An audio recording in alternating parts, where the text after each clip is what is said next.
Bible గ్రంథంలో 3వ భాగం గురించి తెలుసుకుందాం. ఇది పద్య భాగం. ఇందులో 5 పుస్తకములు ఉన్నాయి: యోబు, కీర్తనలు, సామెతలు, ప్రసంగి, పరమగీతం. యోబు పుస్తకంలో శ్రమల ద్వారా రెట్టింపు ఆశీర్వాదాన్ని ఎలాగూ పొందుకోవాలని దేవుడు మనకు నేర్పిస్తాడు. కీర్తనలు ఇది ప్రార్థనా గ్రంథం అని తెలుపబడుతుంది. సామెతలు ఇది దైవ జ్ఞానోపదేశము చే గ్రంథము అని దేవుడు సెలవిస్తున్నాడు.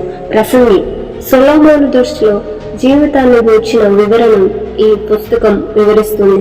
పరమగీతం నిష్కల్మష ప్రేమ గీతం గురించి ఇందులో దేవుడు వివరిస్తూ ఉంటాడు. ఈ పద్య భాగమును 2 గ్రంథములుగా వివరించారు. మొదటిగా కావ్య గ్రంథము, రెండవదిగా జ్ఞానమిచ్చు గ్రంథము. యోబు, కీర్తనలు, పరమగీతం, విలాప వాక్యములు వీటిని కావ్య గ్రంథములు అంటారు. సామెతలు, ప్రసంగి వీటిని జ్ఞానమిచ్చు గ్రంథము అంటారు.